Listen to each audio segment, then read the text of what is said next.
Constructor, constructor in Java.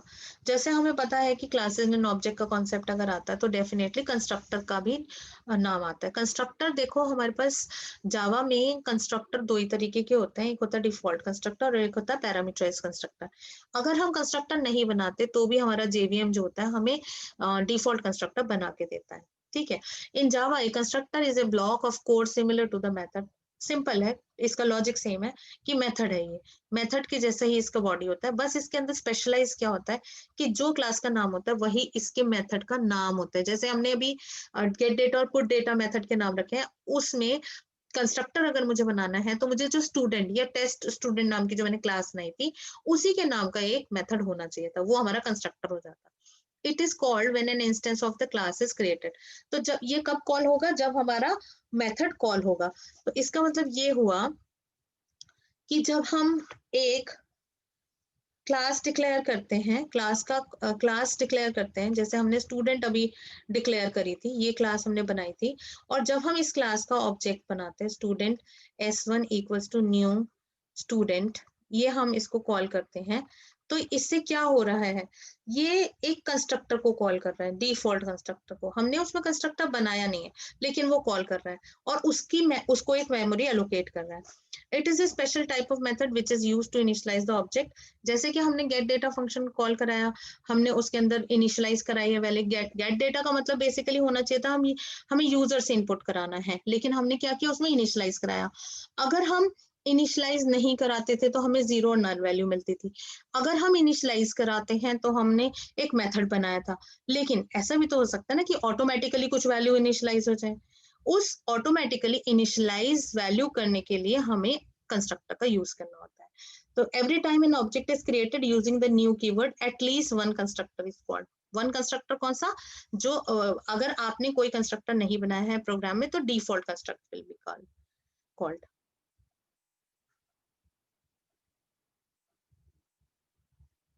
There are some rules for creating constructor। First rule is constructor name must be the same as its class name। Another, it must not having any return type। And the third thing is constructor cannot be abstract, static, final and synchronized। ये हमारे different type के access specifiers होते हैं। ये access specifier use नहीं हो सकते किसी भी कंस्ट्रक्टर के साथ। ये एक्सेस स्पेसिफायर क्या होते हैं ये हम बाद में डिस्कस करेंगे डिटेल में, बट अभी फिलहाल हमें ये याद रखना है कि एब्स्ट्रैक्ट, स्टैटिक, फाइनल और सिंक्रोनाइज्ड, ये हमारे एक्सेस स्पेसिफायर्स जो होते हैं वो हम यूज नहीं कर सकते फॉर आवर कंस्ट्रक्टर।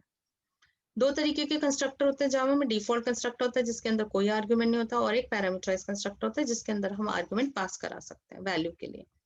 तो सबसे पहला एग्जांपल हम देखते हैं, एक हमने क्लास बनाई, क्लास बाइक वन। अगर हमारी क्लास का नाम है बाइक वन तो हमारे कंस्ट्रक्टर मींस मेथड का नाम भी होना चाहिए बाइक वन। इसके अंदर कोई रिटर्न टाइप नहीं है, इवन वॉइड भी नहीं देना हमें। तो हमने कहा बाइक वन और हमने दे दिया system dot out dot println bike is created, और हमने मेन मेथड के अंदर सिर्फ एक ऑब्जेक्ट बनाया। इस ऑब्जेक्ट को बनाने से, इस प्रोग्राम को लिखने से मुझे क्या आउटपुट मिलेगा, सिर्फ एक मैसेज मुझे मिल जाएगा कि हमारा ऑब्जेक्ट क्रिएट हो गया है। तो ये आउटपुट क्या हुआ, देखो जैसे हमने इसको कॉल कराया, ये कंस्ट्रक्टर कॉल हो गया, ये कॉल हो गया, कॉलिंग ऑफ कंस्ट्रक्टर। जब कंस्ट्रक्टर कॉल हुआ तो इसकी बॉडी में क्या पड़ा हुआ है, इसकी बॉडी में लिखा हुआ है बाइक इज क्रिएटेड। तो ये मैसेज मेरा यहाँ पे डिस्प्ले हो जाएगा। तो this is the concept of calling constructor.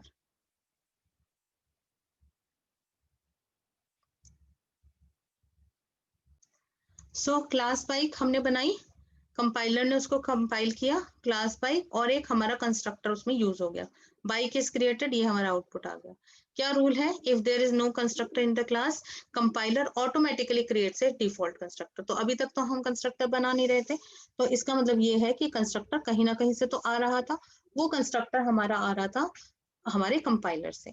तो constructor means as the name is indicating construct करता है।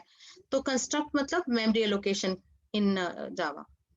Default constructor that display the default value. अगर हमें अपना कंस्ट्रक्टर बनाना है तो हम क्या करें, देखो हमने क्या कहा, स्टूडेंट 3 एक क्लास में एक दो मेंबर बना लिए, यहाँ पे हमने एक डिस्प्ले मेथड बना लिया, student S3 S1 new S3 हमने डिक्लेयर किया, S3 ही क्लास का एक और ऑब्जेक्ट हमने डिक्लेयर करा और S1 को डिस्प्ले करा दिया और S2 के थ्रू भी डिस्प्ले करा दिया। तो हमें दोनों बार में क्या मैसेज मिले, 0 एंड नल, 0 एंड नल। क्यों? क्योंकि हमने यहाँ पे तो डिस्प्ले मेथड कॉल करा है ना, हमने इन दोनों मेंबर्स को, जो भी हमारा आईडी और नेम था, उनको हमने कोई भी वैल्यू इनिशियलाइज नहीं की। इस चक्कर में हमारे को क्या वैल्यू मिली, क्योंकि 0 बाय डिफॉल्ट दिया जाता है, नल जो होता है उसका फर्दर नेम होता है, मतलब स्ट्रिंग के लिए जो डिफॉल्ट वैल्यू होती है वो नल होती है, इसलिए हमें ये वैल्यू मिल गई। तो अब क्या करें हम इसके अंदर या तो हम पैरामीटराइज कंस्ट्रक्टर बना लें या फिर हम डिफॉल्ट कंस्ट्रक्टर भी बना सकते थे। सो अभी हम एक एग्जांपल कर लेते हैं जिसके अंदर हमें एक कंस्ट्रक्टर बनाना है। इसी प्रोग्राम को हम चेंज कर देते हैं, यहाँ पे गेट डेटा की जगह व्हाट आई कैन से, यहाँ पे हटा दो इसको, इसका नाम रख देते हैं जो हमारी क्लास का नाम है। हमारी क्लास का नाम क्या है, student_1। बाकी आपको यहाँ पे अगर डिफॉल्ट कंस्ट्रक्टर बनाना चाहते हैं आप, तो डिफॉल्ट कंस्ट्रक्टर बना दो। इसमें डिफॉल्ट कंस्ट्रक्टर में हम यहीं पे इनिशियलाइज करा देते हैं वैल्यू, और नेम हम इसको दे देते हैं आर्यन। लेकिन अब इसमें ये होगा कि जितने भी वेरिएबल आप बनाओगे, जितने भी ऑब्जेक्ट आप बनाओगे, उन सारे के सारे ऑब्जेक्ट को ये सेम नाम देगा। तो अब हमारे को ये गेट डेटा वाला जो मेथड है, इसको हमें या लाइन है, इसको हमें कॉल नहीं कराना पड़ेगा। तो ये यहाँ पे हम आगे लाइन लगा देते हैं, ये हटा दिया हमने। सेव कर दो, दोबारा से हम टेस्ट करते हैं। जावा सी कंपाइल हो गया हमारा और हमारा रन भी हो गया। तो दोनों ऑब्जेक्ट के लिए वैल्यू क्या मिल गई हमें, आर्यन। देखो हमने यहाँ पे कंस्ट्रक्टर को एक्सप्लिसिटली कॉल नहीं कराया, मतलब अगर आप ये देखें तो मेथड का नाम देखें, सिर्फ हमारे को जब हम वैल्यू इनिशियलाइज कराते हैं, ये बाय डिफॉल्ट ही कंस्ट्रक्टर को कॉल कराता है। तो ये मेरा हो गया डिफॉल्ट कंस्ट्रक्टर। अगर इसी में मुझे पैरामीटराइज कंस्ट्रक्टर बनाना होता तो हमें सेम रखना था।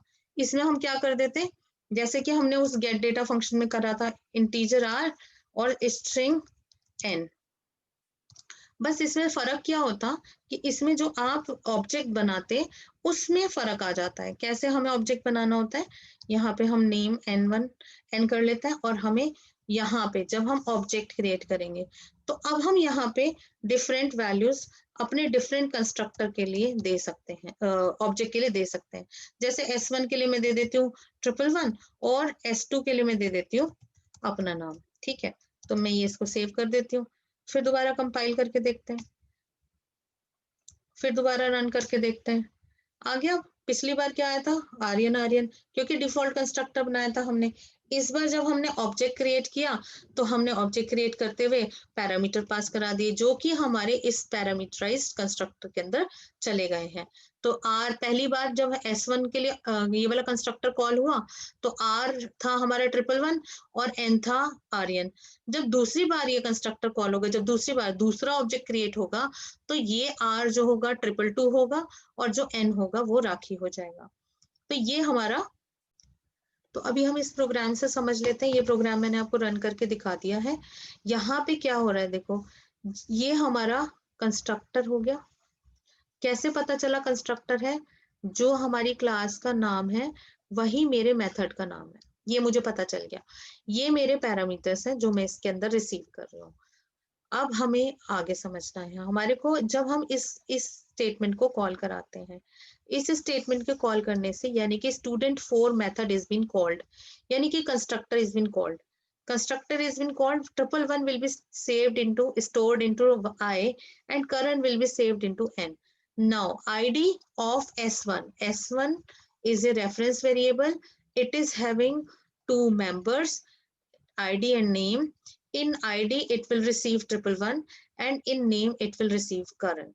When the another object has been created s2, again it will get a memory of for id and name. Now I am inputting the value of